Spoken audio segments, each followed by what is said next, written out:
De todo lo que hablamos habitualmente, del tema de la crisis, de la situación, de cómo vivimos, se habla mucho del déficit del país. ¿Qué pasa del déficit en nuestro hogar? ¿Qué pasa? ¿Cómo nos manejamos en nuestro hogar? Para eso leí una nota muy interesante en La Nación que se titula Finanzas personales, claves para sobrevivir en el país de la marmota. Ahora se lo vamos a preguntar al autor de la nota por qué lo refiere así.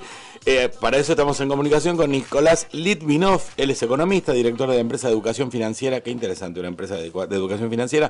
Estudinero.net, autor de los libros Es tu dinero, Es tu tiempo. También de un thriller policial, Maten al banquero.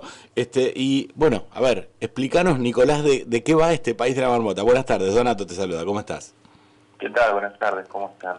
Bien, bueno, a ver, mientras leía tu nota me acordaba de una reflexión que alguna vez nombramos acá en el programa. Martín Caparrós habla del país calecita. El de la marmota es similar, digamos, ¿no? En este que nos levantamos todos los días con una crisis. A eso te referís, ¿no, Nicolás? Sí, exactamente. En realidad, la Argentina es como la película El Día de la Marmota, lo dijo Jeffrey Sachs, que es un prestigioso economista de la Universidad de Columbia, cuando lo consultaron hace un par de semanas que estuvo en la Argentina con respecto a qué pensaba de la economía del país, ¿no? Y claro, hacía alusión a lo que decías vos, que la película El Día de la Marmota, el protagonista Bill Murray, cada vez que se levanta a la mañana se repite todo igual, ¿no? Entonces hace alusión a una situación de crisis económica que los padres le dicen a los hijos, tranquilos, que esto ya lo vivimos 2 o 3 veces en nuestra vida, vos seguís haciendo lo tuyo, en algún momento las cosas van a mejorar. Son la experiencia por ahí que dan los años, pero hay mucha gente que está viviendo esta crisis por primera vez y con mucha angustia, o quizás por segunda vez también, pero la agarra en otro momento, en otra situación financiera personal, y eso puede llegar a preocupar mucho. Y bueno, lo que estamos tratando de hacer en todo caso es brindar más herramientas para poder enfrentar este tipo de situaciones, ¿no? Claro, yo lo decía recién, habitualmente en épocas de bonanza o no de crisis no tenemos mucha conciencia, por eso la nota es muy interesante respecto de realmente tener conciencia de lo que nos ingresa y lo que nos egresa en un hogar. Digo, uno no tiene, en épocas de bonanza, como decía, no de crisis, uno no tiene demasiada conciencia y entonces tarjetea, se financia de un modo o de otro. En situaciones como la de ahora, eso se complica y enseguida nos empezamos a dar cuenta que hay un problema, ¿verdad? Sí, exactamente. La mayoría de los argentinos no ahorran. No ahorran en época de bonanzas, imagínate en situaciones como la actual, ¿no? Entonces, si no ahorran, en época de bonanzas llegan a fin de mes con lo justo, y en época de crisis desahorran. Pero si no ahorraron, ¿cómo hacen para desahorrar? Bueno, tarjeteando, usando la tarjeta de crédito, o lo que en esta nota nosotros llamamos la triada mortal del deudor. Sería, son 3 operatorias que en época de bonanza, como si vos, son muy comunes, y las usan no solamente las personas, sino las pymes o el que tiene un comercio, un puesto a la calle, lo que sea, como para tratar de poder financiarse, que son, uno, girar en descubierto, ¿no? Eso es algo muy común, tenés una cuenta corriente en el banco, entonces giras en descubierto, quiere decir que das cheques cuando no tenés fondos, total el banco te presta automáticamente, le pagas un interés y después levantás el descubierto. Bueno, eso hoy en día con las LELIQs en un 70%. Claro, eso está bueno que lo aclares, digo, porque normalmente vemos en los medios, suben las tasas y eso, viste, yo en casa puedo decir, y a mí yo no tengo ninguna vinculación bancaria en ese sentido, yo no tengo inversiones, ¿por qué me afectaría? ¿Y por qué nos afectaría? Explícanoslo, Nicolás, por favor.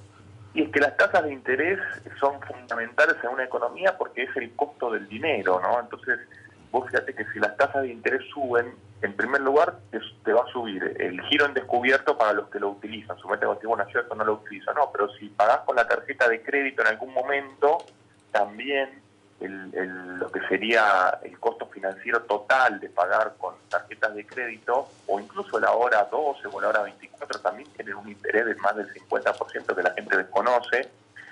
Todos esos intereses suben y con eso aumenta el costo final que terminas pagando por cualquier producto que financias en cuotas. Y después, ni hablar de los créditos hipotecarios o personales, ¿no? Que hoy en día, sobre todo lo que están indexados por inflación, se está hablando ahora de una inflación que podría estar entre el 45 o el 50% para el siguiente año. Imagínate que la cuota de los préstamos que ajustan por UVA se encarecieron en un 50% cuando los salarios corren muy por detrás de ese número, ¿no? Entonces, la suba de tasas de interés afectan mucho en una economía normal, en una economía como la nuestra, en donde se está en estos momentos realizando un experimento, podríamos llamar, de tasas de interés en el orden del 70% y que no van a bajar de acá a diciembre, según lo que dijo el Banco Central. Nunca, por lo menos no hay registros en la historia económica moderna de tasas de interés tan altas por un periodo tan prolongado de tiempo, porque están en niveles muy altos desde que empezó la crisis en mayo, abril, ¿no? Claro, porque es una medida que se toma, pero no por periodos tan largos, digamos, porque ya empieza a dejar de ser conveniente y empieza a ocasionar otros estragos, digamos.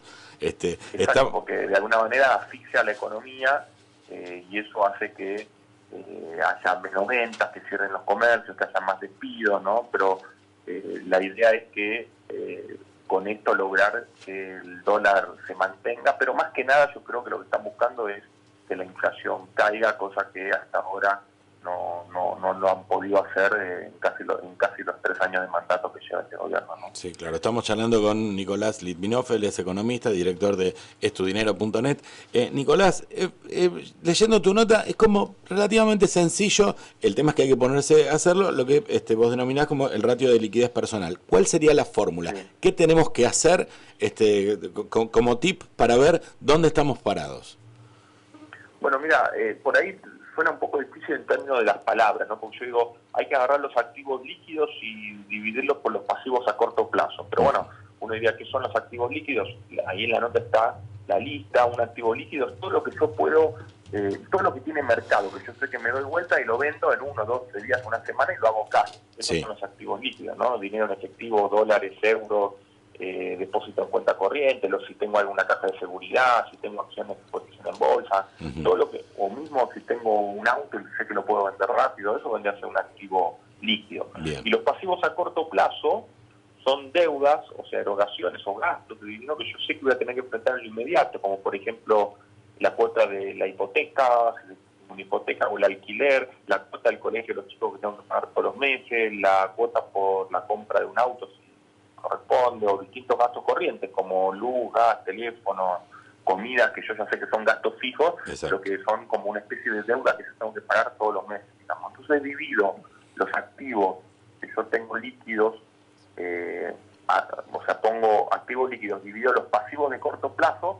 y me fijo qué número me da. Eso me va a dar un número que puede ser, generalmente va a estar entre el 1 y el 5, el 1 y el 7, pero si ese resultado te da un número que es mayor a 2, entonces quiere decir que tenemos una buena solvencia financiera. Ajá. Quiere decir que estamos bien parados para soportar la crisis. Seguramente tendremos que hacer ajustes y tener cuidado y todo, pero estamos en el buen camino. Ahora, si nos da un número menor a 2, eso quiere decir que son mucho más altas las deudas que yo tengo, los pasivos de corto plazo que los activos líquidos. Entonces ahí quiere decir que estoy en una situación de mucha vulnerabilidad para estos cambios, para esta recesión que estamos viviendo. Frente a esto hay mucha gente que dice, bueno, pero en algún momento esto se tiene que arreglar, de acá a diciembre, de acá a octubre. Pero hay que tener en cuenta una frase de Keynes, que era un economista muy famoso, muy conocido, porque fue el que sacó al mundo de la crisis del 30 en los Estados Unidos y dejó un legado muy interesante, que decía que los mercados pueden mantener su irracionalidad más tiempo de lo que uno puede mantener la solvencia, ¿no? Claro. Entonces, nunca hay que jugarse a que esto ya en un mes termine, no sé qué, porque fíjate que desde mayo que venimos y justamente los pronósticos tanto del gobierno como del Fondo Monetario Internacional o como de las mismas consultoras y bancos no son nada alentadores, por lo menos para el próximo trimestre, ¿no? Bien, bueno, Nicolás, muchísimas gracias. Contanos, porque en lo que tiene que ver con estudinero.net, das cursos online para ampliar un poquito más estos conocimientos, ¿verdad? Sí, exactamente. Estudinero.net es una empresa de e-learning en donde damos cursos de finanzas personales, enseñamos todos estos temas, la regla de 50-30-20 también, de distribuir entre un 50% de todo lo que ingresa un 50% a los gastos corrientes, un 30% a los gastos fijos y ahorrar un 20%. Enseñamos todas las cosas que tienen que ver con salir de deudas y también a invertir y aprender a manejar el dinero, que creo que hoy en día es algo que es muy importante ante esta financiarización de la economía, ¿no? Porque estamos en una economía cada vez más financiera y la gente que no dedica tiempo a estudiar estos temas y a entenderlos, bueno, corre el riesgo. Mira, hoy escuchaba una cosa que está muy buena, que dice, en la Argentina hay que trabajar dos veces, hay que trabajar para ganar la plata y hay que trabajar para cuidarla, ¿no? Exacto. Sí, bueno, y por eso decía, además, en el arranque de la nota, lo importante de esto es poder permanecer después en esta situación. Digo, uno siempre tener conciencia del ingreso y del egreso, más allá de que tengamos épocas mejores o épocas como estas, ¿no? Exactamente, eso es lo que hay que tratar de hacer y se puede. Lo que pasa es que hay que dedicarle algo de tiempo y es la mejor inversión que uno hace, porque defender el poder adquisitivo, los ahorros o el patrimonio que uno tiene a la larga termina siendo la única opción para poder tener una calidad de vida más o menos aceptable. Nicolás, muchísimas gracias por la comunicación, te mando un abrazo. Gracias a ustedes, un abrazo, que estén bien.